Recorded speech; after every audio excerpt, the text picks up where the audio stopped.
mbele za watu, akajipata yeye ni rafia wa inda alalamina wadhi'u. Amejionyesha kwamba yuko katika daraja juu, lakini ile haki mbele ya wananchi na mbele ya watu wanaona kweli huyu ni mtu.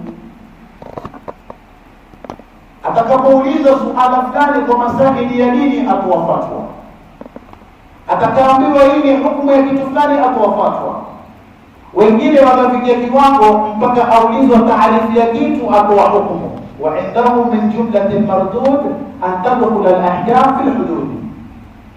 Lakini watu wajua atoa fatwa ile, lakini inda al-alamina wadhi'u, wajua huyu hana, lakini naye afanyaje? Kwa sababu ndio trendi kaitwa shehe, ndio trendi kaitwa maalim. Kwa hivyo na yeye pia ajiunganisha pale, na yeye pia ajiunganishe pale, lakini inda alalamina wadhi'u. Na kuna mwingine haswa amejipiga kifua kwamba wanijua mie nani. Wewe unaweza kupoteza dakika 2 tu, lakini inda alalamina wadhi'u.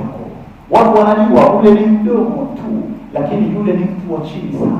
Sasa kwa nini wewe ni mtu wa chini, watu wanakujua ni mtu wa chini, alafu ujipandishe kwa kiburi kwamba wewe ndio wewe? Lilasafi shadidi ni kwamba mpaka katika baadhi ya misikiti imefikia daraja ambayo kwenye safu unaweza kusimama ukagusana na mtu mguu akaupeleka huko, yani msigusane ile mguu.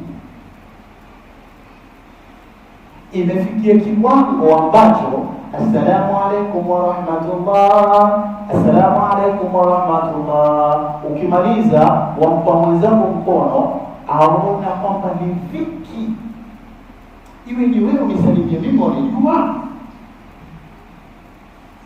lakini ni ile umejivalisha inda alalamina wadhi'u. Watu wajua yule bwana kavaa, lakini tunajua ametokea wapi, ataka tu kuonesha watu ahbani fillah kwamba wewe unacho, alafu watu wasijue kwamba wewe unacho. Wewe unayo, lakini kwa watu wasijue wewe unacho. Wallahi thumma wallahi, hii ni jihadi kubwa katika nafsi yako. Yani wewe tawadhu, uinede kunyenyekea wakati unao uwezo wa kudhuru, lakini kwa sababu ya daraja yako na imani yako ya nafsi yako kumcha Mwenyezi Mungu ukawa umeweka katika low level. Hii ni taufiki Mwenyezi Mungu anachagua watu kuwapa. Na haya yote ahbabi fillah, ikiwa sisi hatutafata mwenendo aliokuja nao Mtume Muhammad sallallahu alaihi wasallam, basi masaili kama haya ya sisi kujipa kiburi mbele za watu na kujiona wewe ni wewe, haya mambo yatatuingiza katika moto wa jahannam. Na Mwenyezi Mungu tayari asheka ahadi kwamba hata ukafanya nini, maadamu katika moyo wako na nafsi yako kuna mfano wa ndugu chungu ya kiburi, basi Mwenyezi Mungu Subhanahu wa Ta'ala hawezi akakuingiza katika pepo yake. Hebu tuangalie mitume wa Mwenyezi Mungu kabla hatujamfikia Mtume Muhammad sallallahu alaihi wasallam, pamoja na kuwa walikuwa na daraja kubwa, wengine mpaka ikadhihirika katika Qur'ani, wa utina min kulli shay'in, na tumepewa kila kitu. Sayyiduna Nabii Suleiman na Daud katika suratul Naml yanukuliwa kwamba wa utina min kulli shay'in, na tumepewa kila kitu na la ilaha illallah. Sasa huyu alipewa kila kitu, kaishi vipi? Nabii Suleiman alayhi salam, majeshi yake ilikuwa ni majini, watu na ndege. Ufalme aliokuwa nao, hakuna ngedere yoyote ambaye katika dunia hii atakuwa na ufalme kama ule. Namna alivyoishi na kuheshimika, hakuna yoyote ambaye atafika daraja ile. Lakini Nabii Suleiman alayhi salam, wakati Qur'ani inatuonesha alipoletewa habari na Hudhud, baada ya Mungu kasema famakutha ghaira ba'id, ama famakatha ghaira ba'id. Kila zote za kubalika, famakutha ama famakatha. wakati mufti ilipopatikana ambayo ni istiqrari fil makani, muda mfupi hukuisha wakati Suleiman alitia kiapo atamwadhibu Hudhud akija, kwa sababu ametoka bila idhini yake, na akaapa la u'adhibannahu adhaban shadida au la adbahannahu au la ya'tiyani bisultanin mubin. Hudhud alipokuja, alipoelezea habari yake kwa nini ilikuwa hayuko pale, angalia Nabii Suleiman alayhi salam lugha aliyotumia kumjaji huyu Hudhud. Pamoja ni ndege, si binadamu, ndege. Akasema sanandur aswadaqta am kunta min al-kadhibin. An-nadhar huwa mahallu al-ayn, kitu cha kuangalia unatumia macho, lakini maksudio ya hapa ilikuwa ni ilmu bil hujja, wama bihi litasdiq bihi tuwsila bihujjatin yurafu inda al-uqala. Lakini akasema aswadaqta, tutaangalia kama wewe ni mkweli, au kunta min al-kadhibin. Hakumkadhibisha moja kwa moja, lakini kumpa usadiki na kusadikisha alimtamko mmoja. Sananzuru aswadaqta, tutaangalia kama wewe ni mkweli. Lakini alikuwa amesema hakumkadhibisha moja kwa moja, akasema sananzuru aswadaqta am kunta min al-kadhibin, ama wewe ni miongoni mwa wasema uongo. Hakumkaribisha moja kwa moja, pamoja ya kuwa yeye ni nabii wa Mwenyezi Mungu, ana uwezo juu ya huyu Hudhud, kwa sababu alisema la wa'adhibannahu adhaban shadida, lakini alijishusha daraja yake, akamwambia tutakuangalia wewe ni kweli ama ni miongoni mwa wasema urongo. Aliogopa katika nafsi yake Nabii Suleiman kwamba huyu ameniletea habari gani? Famakatha ghayra ba'id faqal ahaqqu bima lam tuhit bihi wajidtuka min sabai binaba'in yaqin inni wajadtu imra'atan tamlikuhum wa utiyat min kulli shay'in wa laha 'arshun 'azim. Hii ndio habari alimwambia mie, nimegundua kile kitu kwa Suleiman kujuzi, tena nimepata mwanamama haswa, yeye ndio mfalme, wanaume wanamsikiliza na kapewa kila kitu. Nabii Suleiman hakuwa na hakika na habari hii, hakumkadhibisha hapo, isipokuwa alitanguliza aswadaqta am kunta min al-kadhibin. Nabii Suleiman huyu tawadhui yake yaonekana vipi? Anapoandika barua, innahu min Suleimana wa innahu bismillahir rahmanir rahim. Barua hii imetoka kwa Suleimani, alikuwa na uwezo. Wewe ukiandika barua waanza in the name of Allah the most beneficent most merciful, ama kwa jina la Mwenyezi Mungu mwingi wa rehema mwenye kurehemu, alafu tunasema pale al-ustadhi fulani fulani. Lakini Nabii Suleiman aliandika innahu min Suleiman, alianza Suleimani alafu innahu bismillahir rahmanir rahim. Al-Imam Muhammad Mutawali Ash-Sha'rawi katika kitabu chake asema hii ni dhihirisho kwamba Nabii Suleiman alikuwa amejishusha kwamba ikiwa kutaanza kutukanwa, aanze kutukanwa yeye ndio apate Mwenyezi Mungu Subhanahu wa Ta'ala. Kama ataleta matusi, aanze kutukana nani? Nabii Suleiman alayhi salam, kisha baada ya hapo ndio aweze kumtukana Mwenyezi Mungu Ta'ala. Hii ni tabia ambayo kwamba mitume Mwenyezi Mungu Subhanahu wa Ta'ala, Mwenyezi Mungu aliwaumba nayo, akawajenga nayo kiwango ambacho kwamba hivi sasa hakuna binadamu yoyote atafikia daraja hiyo. Mtume sallallahu alaihi wasallam, ukiangalia maisha yake yote alayhi salatu wasalam, ilikuwa ananyenyekea, pamoja ya kuwa yeye mtume, Mwenyezi Mungu Subhanahu wa Ta'ala anasema inna fatahna laka fathan liyaghfira laka Allahu ma taqaddama min. Lakini mtume alikuwa chini kabisa.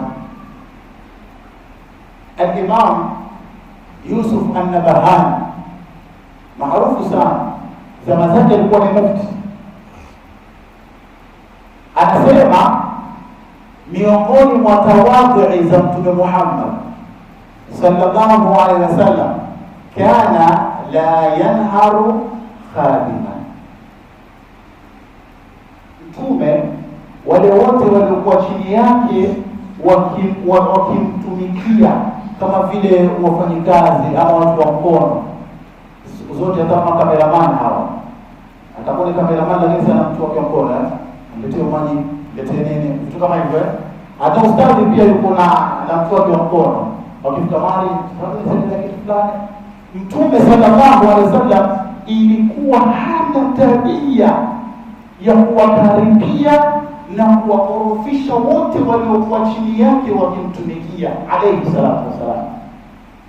Anas ibn Malik, sahaba mkubwa Mtume sallallahu alaihi wasallam, anasema khadamtu an-nabiy sallallahu alaihi wasallam 10 sinina.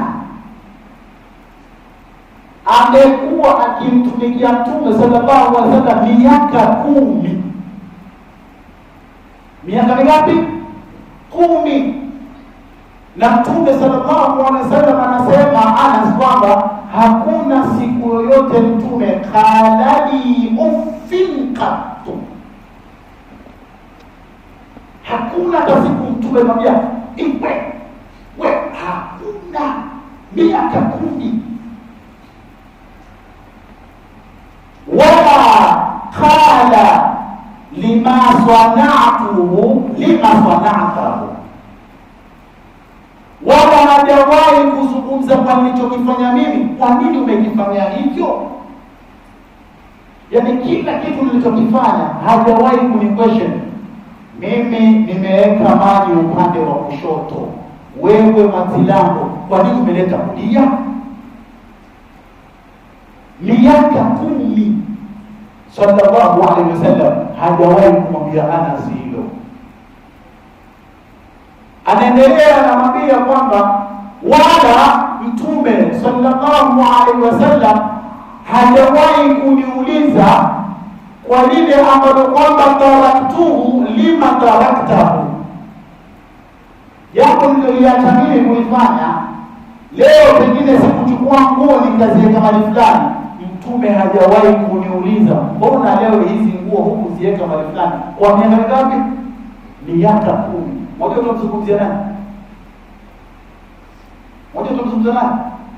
Muhammadur Rasulullah, Mtume yule ambaye kwamba Mwenyezi Mungu anasema wala sawfa yu'tika rabbuka fatarda, yule ambaye kwamba Mwenyezi Mungu Subhanahu wa Ta'ala amemwambia katika Qur'ani kwamba wada'iyan ila Allahi bi'idhnihi wa sirajan munira. Mtume ni siraj, tena munira. Leo mtume kama huyu anakaa na mtu wa kumtumikia ndani ya nyumba, hajawahi kumuonesha madharau kwa miaka 10 sallallahu alaihi wasallam.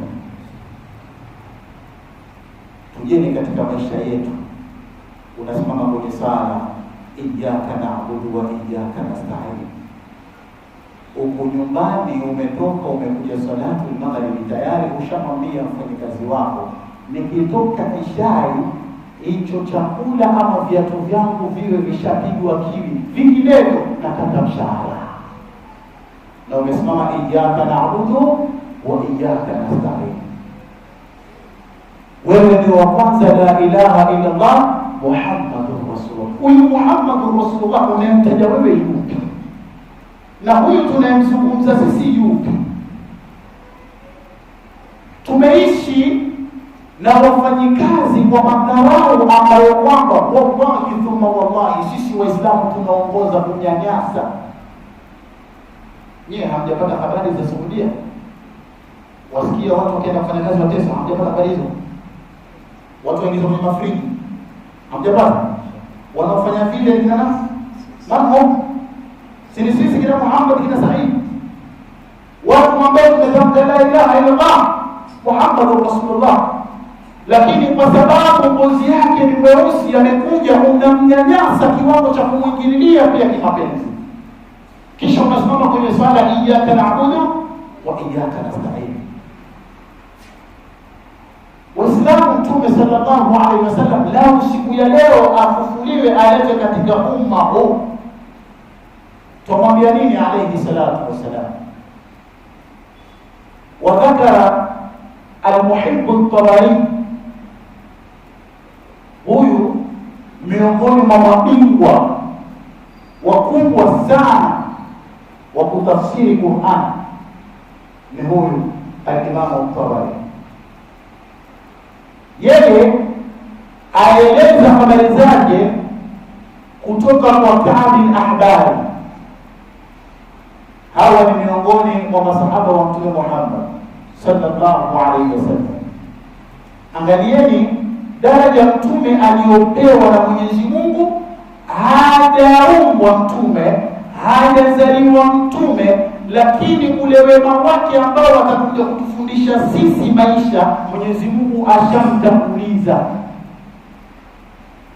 Asema Ka'b al-Ahbari anna Adama qala libnihi Shibin alayhi masalam, ay bunay anta khalifati min ba'di fakhudha bi'imarati at-taqwa wal-'urwati al-wuthqa wa kullama dhakarta Allah fadhkur ila janbihi isma Muhammadin fa innahu فإني رأيت اسمه مكتوبا على ساق العرش وطفت السماوات ولم أرى فيها موضعا إلا رأيت اسمه مكتوبا عليه صلى الله عليه وسلم. Adam ndio kiumbe wa kwanza kwa binadamu, wakaitwa Adam. Wewe unaitwa binadamu. Anamwambia mwanawe Shib, anamwambiaje? Aibune, mwanangu, kijana changu, anta khalifati min ba'di, wewe utashika dori sasa baada mimi kuondoka. Wewe ndio utashika uongozi, wewe ndio utashika mamlaka. Baba anapohusia nani? Mwanawe. Hili tayari latuonesha kwamba pamoja kuwa wewe ni mzazi, uzazi wako, kunyenyekea kwako ni kuchukua ule mwanao na kuzungumza naye. Usijipige mimi baba nikaenda hichi kitoi nizungumze nacho nini? Mimi siwezi zungumza na vitoto vidogo. Nabii Adam asema wewe utakuwa washikadori, wewe utakuwa kiongozi mwanangu baada ya mimi. Amwambiaje? fakhudha bi'imarati taqwa. Basi maisha yako yote shikilia haswa masaili ya kumcha Mwenyezi Mungu Subhanahu wa Ta'ala. Mche Mungu, kwa sababu mwenye kibiri yoyote mambo yake na ibada hataki. Hayya ala salah, hayya ala falah, niki swala biashara yangu tena vipi? Hawezi. Leo Nabii Adam amwambia mwanawe, shikilia katika kumcha Mwenyezi Mungu Subhanahu wa Ta'ala, wal-urwatil wuthqa, kisha ufanye kamba ya kisawasawa ya kushikilia, uwe na msimamo kwa ajili ya kunyoka, uwe na msimamo wa kunyoka. Wa kullama dhakarta Allah, na wakati wowote utakapomtaja Mwenyezi Mungu Subhanahu wa Ta'ala, fadhkur ila janbihi isma Muhammadin, mtaje Mwenyezi Mungu ukiambatanisha jina la Mwenyezi Mungu na jina la Muhammad sallallahu alaihi wasallam. Nabii Adam hajamuona Mtume Muhammad, yeye ndio kiumbe wa kwanza, hajamuona Mtume, lakini anamwambiaje? Kwamba fadhkur ila janbihi isma Muhammad, kisha ukitaja jina la Mwenyezi Mungu Subhanahu wa Ta'ala ambatanisha na jina la Muhammad, akisema fa inni ra'aytu ismahu maktuban ala sajil arsh, nimeona hilo jina la Muhammad limeandikwa chini ya arshi ya la ilaha. Imeandikwaje? La ilaha illa Allah Muhammadur Rasulullah. Chini ya arshi ya la ilaha kumeandikwa jina la Mtume Muhammad sallallahu alaihi wasallam.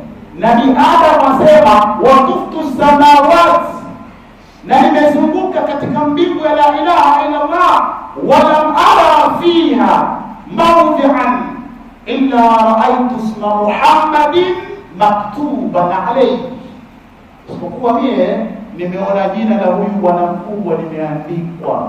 Hivyo basi mshikilie huyo. Nabii Adam alikuwa na uwezo wa kusema lakini si mimi ndo wa kwanza, huyu kataja nini, mimi ndo wa kwanza. Hivyo unaje wewe kwamba wewe ndio first born kwa jamii yako, alafu wampendekeza last born kwamba baba, ukitaka mambo yanyoke, hebu mshike huyo Abubakar ndio last born, lakini mshike huyo. Nani ashawahi kujili kufanya hivyo?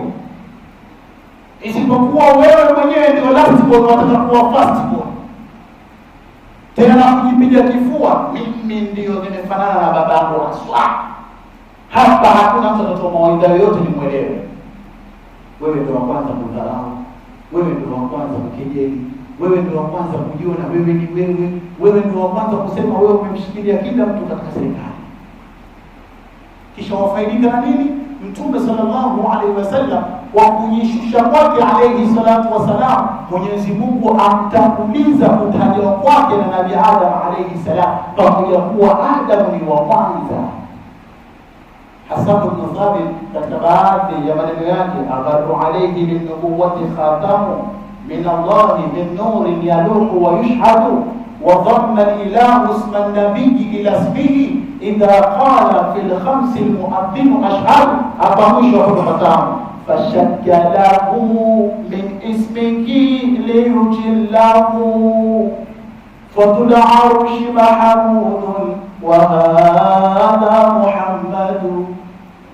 Angalia kwa neema Mwenyezi Mungu aliyomjalia huyu Mtume sallallahu alaihi wasallam, kajalia tashrifi yake imeunganishwa na jina. Hauwezi kusema la ilaha illa Allah mpaka utaje nini? Wa rafa'na laka dhikra. Kupandishwa daraja shekhe sio kwa mdomo, kupandishwa daraja ni wewe kujinyenyekesha mbele ya la ilaha illa Allah.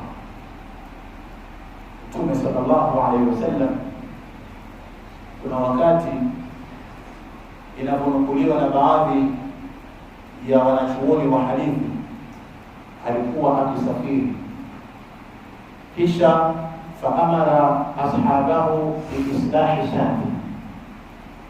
Wamefika mahali yatakikana wale, basi pakawa na vijibuzibuzi vikondo vinyama katakana vishughulikiwe, nyama ipatikane.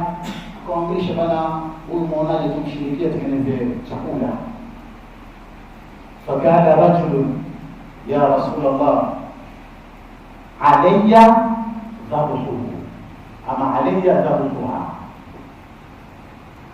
Wa kwanza, sahaba wa kwanza akamwambia Mtume, mie nitachinja, haina haja kujichafua, mimi nitachinja Rasulullah. Mtume ametulia. Sahaba wa pili akasema, ya Rasulullah, mimi basi kama utachinja, mimi nitasimamia kumtoa ngozi, kumchuna. Huyu hajamaliza, masahaba wanashindana. Mtume anaangalia ule mchezo unaendelea pale. Mwingine akasema, mimi ya Rasulullah nitasimamia kupika hiyo nyama. Wote wakawa washamaliza. Msikize Mtume Muhammad sallallahu alaihi wasallam akasema, alayya jam'ul hatab, na mimi nitatafuta kuni. Usimsema utachinja, wewe utatoa ngozi, wewe utapika, basi mimi nitatafuta kuni. Kizito kipi hapo? Waislamu kizito kipi? 10. Kwa sababu kuna wale maporini, majabalini. Yule kasema kwamba yeye atachinja, mwingine atatoa ngozi, mwingine kasema kwamba yeye atapika, lakini alayhi salatu wasalam anasema alayya jamul hatab. Faqalu ya Rasulullah nafika al-amala, ya Rasulullah, sisi hizi kazi zote tuachie sisi, tutazitekeleza hizi. Ya Rasulullah, usijibebeshe tena kuni bwana. Mtume sallallahu alaihi wasallam akamwambia, mimi najua hilo, najua vizuri kwamba nyinyi mwaweza kutekeleza zote, lakini mimi sipendi kujifakhirisha wakati nina uwezo wa kusaidia. Tuzungumza, wewe ni mbunge, wewe ni ustadi, wewe ni shekhe. Leo wanafunzi wako wameshika mbuzi wa Eid wanachinja, alafu useme na mimi nitatafuta kuni. Shekhe yupi? Ati na mie nitatoka niende kununua kuni ni mbele. Kwanza utapangia kila mmoja, utapangia wewe wa kuni, wewe wa nini, wewe kazi yako kwa kula. Pia ndio kwa uwezo ungelisha. Subhanallah. Mabwana tumzungumzia nani? Muhammadur Rasulullah. Mtume ambaye ana daraja ya kila kitu. Lakini leo Mtume sallallahu alaihi wasallam anatufundisha namna ya kujinyenyekesha mbele ya maswahaba wake. Wanasema watachinja, watatoa ngozi, watachuna, mwingine atapinga, lakini yeye akasema atatafuta kuni. Mtume sallallahu alaihi wasallam. Hivi ndio Mtume sallallahu alaihi wasallam alivyoishi. Ukiangalia salafu saleh kama al-Imam Muhammad Mutawali Sha'rawi, siku hiyo anaenda anapita barabarani, anapata watu wameweka mabango wanafurahi, ya Sha'rawi wanafurahi, ikamudhi lile katika nafsi yake, ikamudhi. Mbona sisi tuna pamoja?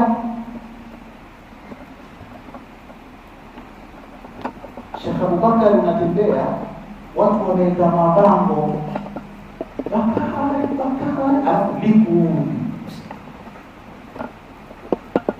ndio kwa mizani pale Sheikh Abubakar. Yaani watu wanakusifia wewe kwamba ndio mashini yetu hii, lakini wewe kwa nafsi yako kikamudi kilimuudhi vipi? Sheikh akachukua udhuru kaenda haja. Alipofika haja akachukua joho lake, zile makobi zile, akaangika kila kitu, akachukua suruali yake akaikunja vizuri, akaanza kusafisha choo. Watu wanakuja safisha choo, piga maflash huku, wakizunguka huku. Shekhe wapi? Bwana masaa yakifika, shekhe kuuliza tukafuta kule. Ya shekhe wapi? Kuna nini shekhe? Kaambia nimeufia nafsi yangu kwamba itajiweka kwamba ndio bora kuliko wale. Na ikumbusha daraja ya nafsi yangu iko wapi. Daraja yake ni ijue kwamba ina uwezo kusifiwa, lakini mimi nina uwezo wa kuikumbusha nitoka wapi. Haya ni muhali, isipokuwa katika nafsi yako Mwenyezi Mungu amekujalia. Ndio wanachuoni wa mantiki ile yamshuna ala al-ardhi hauna, wakasema yamshuna, wewe kwa akili yako utaona imekuja kihakika vile unavyoona, lakini imekuja namna ya kinaya, kwa hali ya kwamba ni maisha yako yote, si kutembea tu, ni maisha yako yote.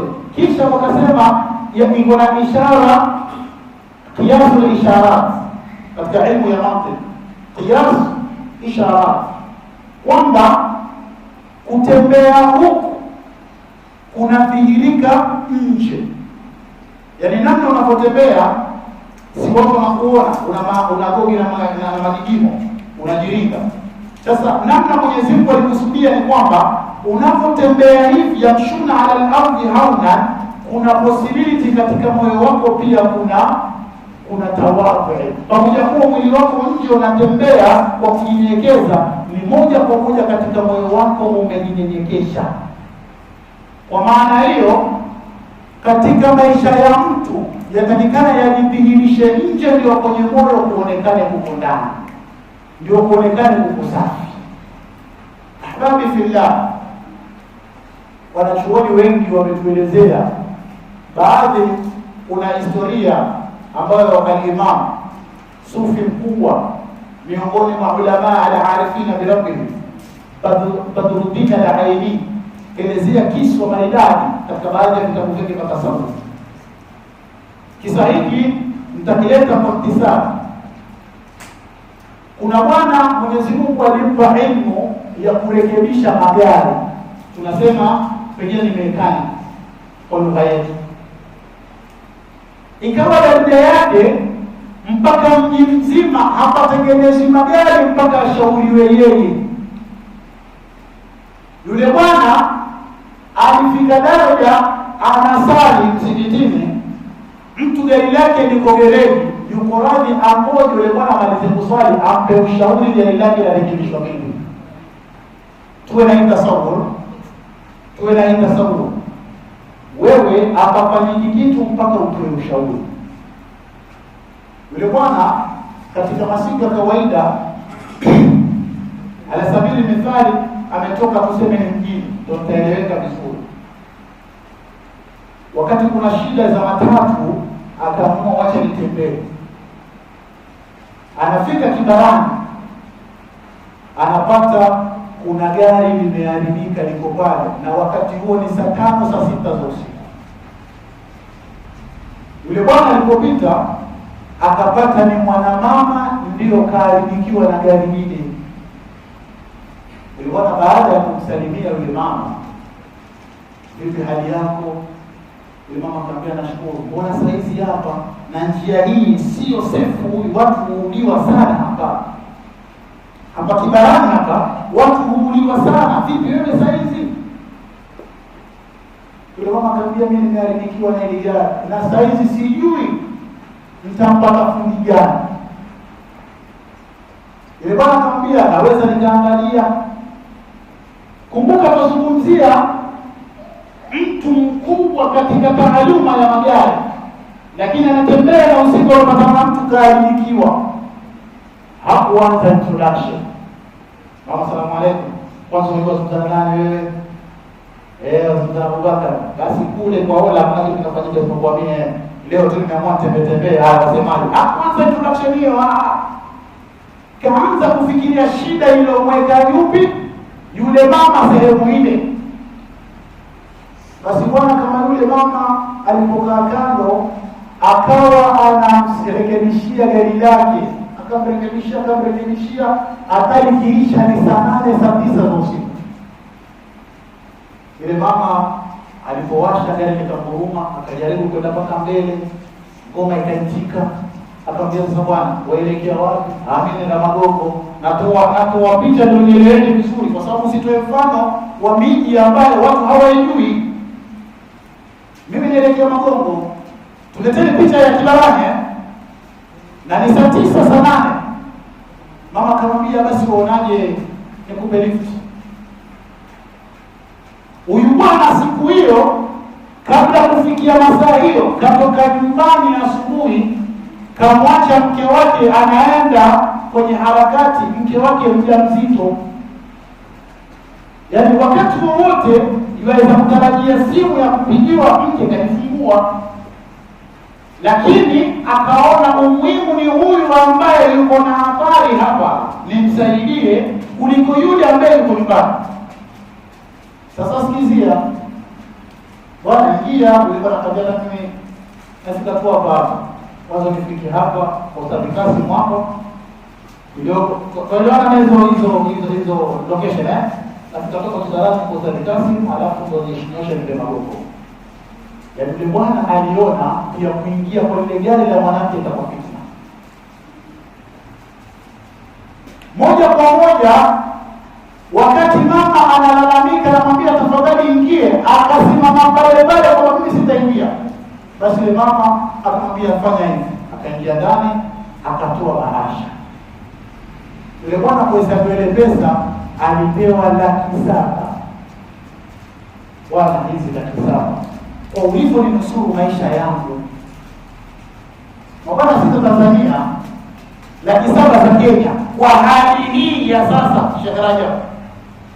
Mtu kakupa 700,000 kwa kumtengenezea gari. Yule bwana akasema, mimi sikufanya ili unilipe, mimi nimefanya kwa ajili ya la ilaha illa Allah. Basi wakaanza kushindana, alikataa zile pesa. Akamwambia, nenda nazo, yule utakayemuona anahitaji msaada wa hizi pesa, basi utamsaidia na mimi nitakuwa niko hapo. Yule mama akakubali, akapanda gari akaenda zake. Yule bwana hata kwenda kwa sasa nasifu tena, akaendelea njiani kutembea mpaka kufika nyumbani. Kufika nyumbani amejituliza, huku nyuma yule mama na gari lake, kumbe akaona safari yake ya kwenda, wacha atulie hapa Changamwe apate kahawa. Wakati anakunywa kahawa, anakuja mhudumu yule wa kike, anampa soda, anampa nini, alafu anampa shilingi 1,000. Yule anamwambia chenchi ni ngumu, akamwambia akatafute chenchi. Wakati yule binti mjamzito ameenda kutafuta chenchi 1,000, yule mama zile 700,000 ziko mahali kwenye furushi, akazifunga, akaandika barua pale pale, chukua hizi 700,000 zitakusaidia, naona wewe ni mjamzito. Kuna mtu ameniambia kwamba nikiona mtu wa msaada nimpe hizi, na hiyo chenchi pia chukua. Yule mama akapanda gari akaenda zake. Yule binti akija amekuja na chenchi 1,000, mama hayupo. Kaenda wapi? Hayupo. Waislamu, Mwenyezi Mungu Subhanahu wa Ta'ala, maadamu wewe umemfuata Mtume sallallahu alaihi wasallam, tumetangulia kusema Muhammadur Rasulullah walladhina ma'ahu, maana ya ma'ahu bilhubbi wattiba'i. Maadamu umemfuata Mtume kwa tawadhui yake, Mwenyezi Mungu anakupa malipo sawia alimfurahisha Mtume Muhammad sallallahu alaihi wasallam. Huyo binti aliposoma ile, tunapoendelea kazi tena kwa shekhi 700,000 si basi, tunapoendelea kazi tena akachukua furishi lake, akaomba huko, akaenda zake. Akifika nyumbani, anapata mume wake amelala kwa kitanda. Anamwambia, mume wangu, mimi nimekuja na pesa hapa na kumetokea hivi na hivi, mama fulani nimempa hivi na hivi. Akamwambia, mama yuko vipi? Yule mama amevaa hivi. Alikuwa na gari gani? Gari fulani. Akamwambiaje? Kwamba kuna mtu amemsaidia kutengeneza gari, na akasema ukipata mtu ambaye ana haki ya kusaidiwa, basi msaidie, nitakuwa radhi. Basi yule bwana akasema, mimi ndio nilitengenezea gari. Mie nimekutana naye kibarani, ndio nilimtengenezea gari. Hizo 700,000 nilizikataa. Basi wasema akakuja kwa hoteli, akaniandikia kibarua hiki kwamba wewe una haki ya kusaidiwa, pokea hii kwa radhi ya yule bwana. Mwenyezi Mungu anamfanya huyu bwana kwa kujinyenyekesha kwake akose 700,000, lakini anamsahibishia kumletea nyumbani. Hivi ndio Mwenyezi Mungu Subhanahu wa Ta'ala anavyolipa waja wake. Maadamu kiwango chako cha ilmu hakija kutatiza katika kudharau wasiokuwa na ilmu, basi Mwenyezi Mungu anakupandisha daraja ya ilmu. Lakini daraja yako ya ilmu kama ndio itakuwa ni sababu ya kudharau wale wasiokuwa na ilmu, Mwenyezi Mungu anakushushia ile ilmu yako. Na hatari inakuwa vipi? Wewe unajiona rafi'an wa 'inda al-alamin wadhi'u. Mbele za watu wewe unajiona kwa mkuu, lakini watu wanajua yule dutu. Wewe unajiona una pesa, lakini watu wanajua yule ni mkopo. Wewe unadharau watu, lakini watu wanajua yule hana amana yoyote. Na hayo maisha sisi Waislamu tunaishi nayo na tumeridhika nayo. Tumejiona sisi hakuna lolote tuweza kulifanya isipokuwa ni kudharau wengine. Na ndio Mtume sallallahu alaihi wasallam hata masala ya isbali ya thawb, kusudio lake ni khuyala, ilikuja kwa kibiri, wala haikuja kwa masababu mengine, kwa sababu watu walikuwa wakiburuza nguo zao kwa sababu ya dharau na kujifakhirisha. Na wewe Muislamu, hata ukavaa vipi, hata ukafanya ibada vipi, lakini maadamu katika moyo wako umejiweka ni wewe, basi hakuna jambo lako litanyooka. Na ndio maana al-Imam Ibn Arabi, miongoni mwa wanachuoni wakubwa sana, katika kitabu chake cha Asrar Bismillahir Rahmanir Rahim, alipokuwa asherehesha ile Bismillahir Rahmanir Rahim, akataja kwa nini albabu imemtangulia alifu, wakati alifu ndio inayotangulia babu. Ibe tukianza kwa ujiti, anayemtangulia mwenzake nani? Alifu ama babu? Alifu sio.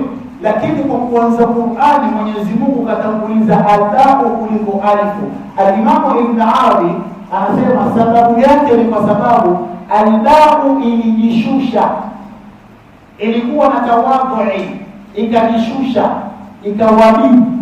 Al-alifu ikajipandisha, ikawa na daraja ya kujipandisha. Mwenyezi Mungu huyu ambaye amejishusha akaona ndo amtangulize katika kitabu chake kitukufu, kwa Bismillahir Rahmanir Rahim. Kama wanachuoni wamefikia kiwango cha kuwa na tadabburi katika hata zile aya na vile Mwenyezi Mungu alipopanga maneno yake, basi ni kumaanisha hii mambo na tawadhu ni asasi ya akhlaq. Hauwezi ukasema wewe uko na tabia njema ikiwa uko na kiburi. Hauwezi ukasema wewe umehitimu katika masala yoyote ikiwa wewe uko na kiburi. Tumewaona wengi katika ardhi walikuwa wamejinakili kabisa, lakini leo katika mchanga wa ardhi. Sasa wewe usijigambe kwa sababu wako wengi bora kuliko wewe katika mchanga wa ardhi. Kwa nini hiyo wewe hata jirani yako umeweka loud music, jirani anakubishia na kwambia ndugu yangu tafadhali shusha huo muziki, wewe unaambia mimi nalipa moto, alafu hii wewe hukunilipia kununua, alafu wewe na tabu zako, wewe hasidi, yatoka wapi? Wakati Mwenyezi Mungu Subhanahu wa Ta'ala kipande cha pili tunakimalizia, wa ibadur rahman alladhina yamshuna 'ala al-ardi hauna. Sasa wale wambea watakao kuponyezea, wa idha marru bihim yatadamazun, Mungu akupa irshadi, wa idha khatabahumul jahiluna qalu salama. Wale watu na sufaha zao wakianza kukukejeli, wakianza kukutupia maneno ya kukuvunja moyo, sharti yako uwe unasalimia amri tu, wala ahsan. Kwa kumalizia, al-Imam Ali Zain al-Abidin as-Sajjad, huyu ni miongoni mwa vitukuu wa Mtume Muhammad sallallahu alaihi wasallam. Huyu ilikuwa akiamka usiku wa swali raka 1000. Usiulize hilo swali hili, raka 1000. Kuna watu wa Mwenyezi Mungu aliwajalia wakati ni masaa 3, wao akawafupishia kwa macho, akawarefushia kwa muda. Elimu hii Mwenyezi Mungu ametujalia, tutakuja kuizungumzia kama vile wale ashabul kahfi. Hii elimu aswa ipo. Ahbabi, Ali Zain al-Abidin anatoka anaenda zake Maka kwenda kufanya umra, na zama zake alikuwa ni mwanachuoni mkubwa sana. Anaenda na wanafunzi wake, tunazungumzia imam tena kitukuu cha Mtume Muhammad sallallahu alaihi wasallam. Anafika mahali, anamfuata bwana mmoja, anamwambia anta Zainul Abidin. Anamwambia naam, wewe ndio Zainul Abidin. Kapewa jina la Zainul Abidin, yani kwa ubora wake wa kufanya ibada na umaridadi wake wa kufanya ibada. Kapewa wewe ndio Zainul Abidin, akapewa elimu. Kwa kuitwa vipi huko? Wewe mwanzo wewe mzinifu wewe. Wewe mwizi wewe. Wewe unafulumu mali za watu. alafu najiita wewe kijukuu cha mtume. Yaani tukawapi haya? Shekhe, twazungumzia wewe ni imamu, tena una wanafunzi. Bwana anakuja makavu, anakutukana tena kukuita majina mabaya. Yule bwana alipomaliza musalsalatu shak, akamaliza yote matusi. Al-Imam Ali Zain al-Abidin As-Sajjad akamwambia, ya ibn akhi, kwanza kaanza na ya ibn hapo oya, oya, kaanza na mapenzi. Ametukana huyo, katukana huyo, alafu anaanza na mapenzi. Ewe ndugu yangu, ama kile ambacho umeelezea mimi kweli kunacho, na wewe nakushukuru kwa sababu katika watu wote wewe ndio katika kuelezea mapungufu yangu. Nakushukuru sana, na mimi niko radhi wakati mwingine kama kuna nafasi niite tukae chini nielezee mapungufu yangu, kwa sababu wewe ni kioo changu mimi. Wallahi nashukuru sana. Yaani kwa kutukanwa anashukuru. Yule bwana akaanzabulia mwenye matusi, akaanzabulia. Walia nini? Akasema anashuhudia kama wewe katika kizazi cha Mtume Muhammad sallallahu alaihi wasallam. Kwa nini? Ambia kuna bwana fulani amesema ikiwa utaenda kumuudhi yule Ali Zain al-Abidin nitakupa dirham 1000. Al-Imam Ali Zain al-Abidin akatabasamu. Akatabasamu. Kabla dirham 1000 Mungu nayo akapewa alitukana na akapewa dirham 1000. Kama singekuja ukasema nikupe dirham 1000. Na wale wanafunzi ilikuwa wanataka kumkabili na kumwambia mje. Yule bwana, kuna ihtilafu ya baadhi walioelezea riwaya hii, wanasema yule bwana wakati al-Imam Ali Zain al-Abidin alipokuwa anauliza Madina, yule bwana alikubali kumfuata Ali Zain al-Abidin awe mwanafunzi wake. Kwa nini? Alichokiona yamshuna haiko kutembea tu, lakini katika maisha yako yote katika ardhi ya la ilaha illa Allah uwe unatembea kwa unyenyekevu. Shekhe, maisha yako yote pamoja kuwa iko na daraja ya wanachuoni, lakini kakubali kwamba nimetukana na nayakubali haya. Hivi sisi ambao kwamba tumejitwika kwamba sisi ni maduati ni tunaweza hilo? Misikiti mingapi bakora zimetembea kwa sababu kaja mmoja tu, tena anafanya kusudi, anakuja anachukua gazeti anaiweka hapa. Imamu naona mziki unakufanya, anachukua ile gazeti anaiweka sababu sifufa kwa matakara ya rahmani. Imamu atawala maana mziki wote unaendelea, alafu Allahu akbar, alhamdulillahi rabbil alamin. Wewe kwanza unakuja bismillah, kwanza unaanzia pale. Yule bwana hamalizi kusali, imamu atakuja moja kwa moja, wewe bwana ustaftari bwana. Haya, nyumbani huko kama kutakabi zako kwenu, yani hapo imamu hatavumilia, na kama atavumilia atamfariki. Hapa swali na yeye atamfariki. Na akimaliza tu yule shekhe anasema haya niliyofanya ndio sunna ya Mtume Muhammad. Allahu akbar.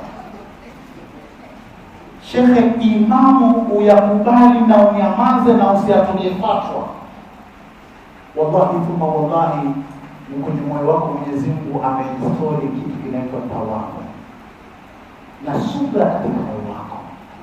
Vinginevyo tutaomba dua, tutafanya kila kitu, lakini maadamu katika nafsi zetu tuko na mazito, hatuwezi kujishusha, tunajiona hatuwezi heshima mdogo kwa sababu ni kubwa, basi Mwenyezi Mungu Subhanahu wa Ta'ala atakuwezesha neema nyingi na rahma nyingi, kwa sababu sisi nafsi zetu tumejionyesha katika daraja kubwa na kujiona sisi tuna kibri, hatuwezi kuelekezwa na mtu yote. Ahbabi fillah, Mwenyezi Mungu inshallah kwa haya niliyozungumza atie taufiki, na mara kwa mara tukizungumza mashehe zetu wakiwa hapa, sisi hatuna wasiwasi, kwa sababu hata ndio tunakosea kusudi kwa hiyo sahihi. Na ni fahari kwamba sisi ni katika kina Matilambe, lakini katika ratiba ya mashehe wanachuoni ambao katika dhulhijja kama hii watatoa da'wa, sisi kina Matilambe tumewekwa hapo, na pia sisi tududuse tudemedeme tufike hapo.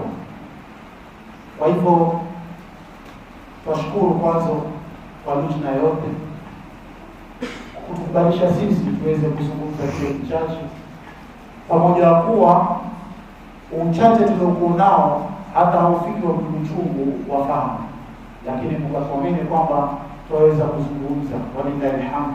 Mwenyezi Mungu akuzidishie kheri, awapande katika kuzidishia elimu yenye manufaa, na Mwenyezi Mungu sote tuliosikia, Mwenyezi Mungu atufungulie kheri.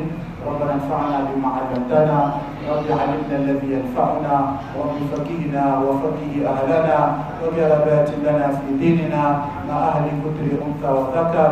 رب وفقنا ووفقهم لما ترتضي قولا وفيلا كرما، وارزق كل حلالا دائما، واخل ادكيا مع علما، نحظى بالخير ونطفى كل شر. ربنا واصلح لنا كل الشؤون، واجر بالرضا منك العيون، وخذ عنا يا ربنا كل الديون قبل أن تأتينا رسل المنون. بوركتم. السلام عليكم ورحمة الله وبركاته.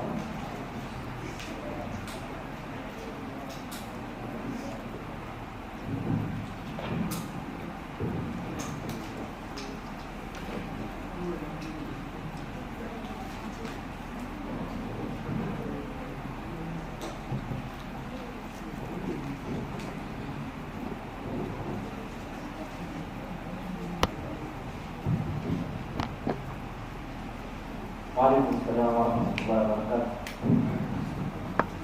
بسم الله والصلاة والسلام على سيدنا محمد وعلى آله وصحبه أما بعد. Mawaidha mazuri, maneno mazuri kutoka kinywa kitukufu kizuri.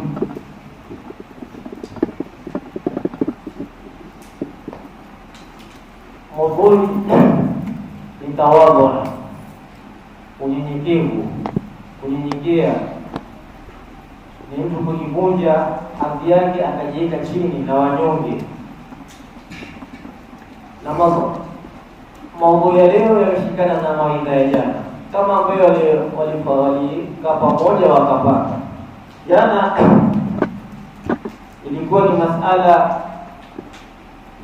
moyo uliosalimika, alqalbu salim. Mawaidha ya leo maudhui yenyewe ni tawadhu, na huwezi kuwa na qalbu salim kama huna tawadhu. Ni vitu ambavyo kwamba haviachani. Sasa ilikuwa kama ilikuwa jana watengenezewa njia kuwapata mawaidha ya leo.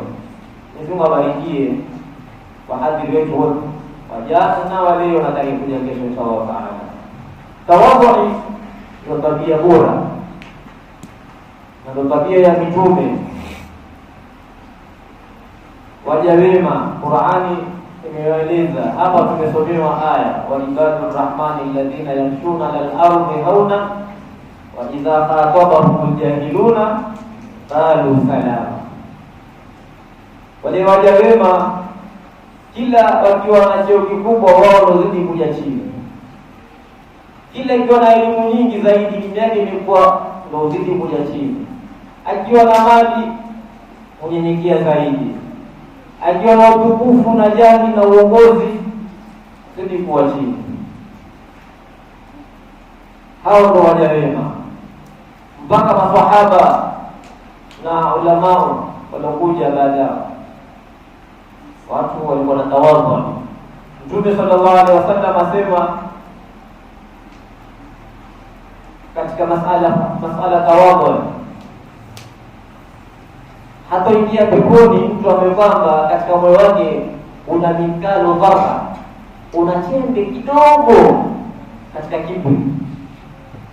Kiburi kinyume chake ni tawadhu, na tawadhu ni wanazuoni wamefanya kazi kubwa, kwa sababu tawadhu ndio ilmu ambao kwamba yamjenga mwanadamu, kulea mwanadamu, kutengeza moyo, kutengeza tabia. Na tawadhu ni kitu ambacho kwamba mtu akiwa na tawadhu ana mambo mawili. La kwanza atajipata kwa binadamu, na hilo ni dogo, na asipopata pia ahlan wa sahlan, si muhimu. Lakini la pili ni kupata daraja kubwa mbele ya Mwenyezi Mungu. Ndio akanena kwenye kunena ile tawadhu huwa ma yukaribu ila nasi. Ile tawadhu ndio, na tawadhu ni chombo kumpelekea watu, kumpelekea yule mwenye tawadhu kupendwa na watu. Lakini wayarfa chenye kuinua kadruka inda Allah, kuinua daraja ya mja mbele ya Mola Subhanahu wa Ta'ala. Mtume sallallahu alaihi wasallam alikuwa tawadhu yake ni hali ya juu kabisa. Alikuwa akikaa na masahaba zake, pamoja na wao. Hata mtu akija kuingia mahali kama hapo msikitini mathalan, atamuuliza mtume wake, hamuoni mpaka au mtume yule. Wale wageni wakija kutafuta mtume kwa katikati ya watu, na hakutaka makubwa, pengine watu watengeneze mimbari kubwa, atengeneze kiti kikubwa cha kukaa ili akikaa watu wamuone. Mtume alikuwa ni mtu ambaye kwamba lugha za kisasa alikuwa simple kabisa maisha yake. Wangalia Sayyidina Abubakar alikuja baada ya mtume, Khalifa Rashidun alikuja. Wangalia Sayyidina Umar, wangalia Sayyidina Uthman, Sayyidina Ali, walikuwa na tawadhu ya hali ya juu. Kwa sababu gani? Mwalimu wao alikuwa ni Mtume Muhammad alayhi salatu wasalam. Sayyidina Umar ni kiongozi, amiri mu'minina, aongoza umma, lakini alikuwa ule usiku hawezi kulala, akitembea katika miti, akaangalia watu usalama uko vipi. Hata siku moja Sayyidina Umar atembea, akaona kina mama wanawake wamekaa mahali usiku, kaona wamekaa mahali wamewasha moto, na akiangalia ni kina mama wanawake na mabanati, watoto wa kike wako pale, na ni kiongozi, amiri mu'minina.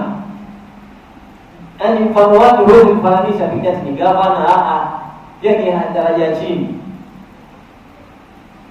Akaenda mpaka kiona hawezi kuwafikia, kwa sababu hali yao hajua kwa vipi na usiku na wanawake, lakini atakujua usalama wao kwa vipi. Akapiga salamu, assalamu alaykum ya ashaballah. Kwanza alisema lugha nzuri, watu wenye mwangaza. Akwambia ya ashabu nari, kuonekana wana moto, wamewasha kinga, wapate angalau moto, wapate ile baridi iondoke usiku. Sayyidina Umar akauliza huyo hali yao, akamwambia ashabu maoni, watu wa mwangaza, hali zenu ni vipi? Wadulia tawadhu ya hali ya juu. Lakini angalia mfano leo viongozi wetu, saa 8 za usiku, saa 9 iko hapo nilala, nyumba yake ina milango, walinzi, majiba makubwa, mapolisi wako hapo, milango ya vyuma, lakini Sayyidina Umar azunguka, anaujua usalama wa umma. Nini tawadhu? Mtume sallallahu alaihi wasallam alikuwa akiletewa vitu, akitoa maji, watu wakishinda kwenye jihadi, mali wakipata, Mtume akiboa akapatia watu. Atajua wale mustahikina, nani afaa kupewa, nani afaa kupewa. Mtume hutoa mpaka ikawa yeye mwenyewe hana kitu, akisahau. Sio kwa amesahau, bali si haki yake, apatia wale wenye haki. Tawadhu.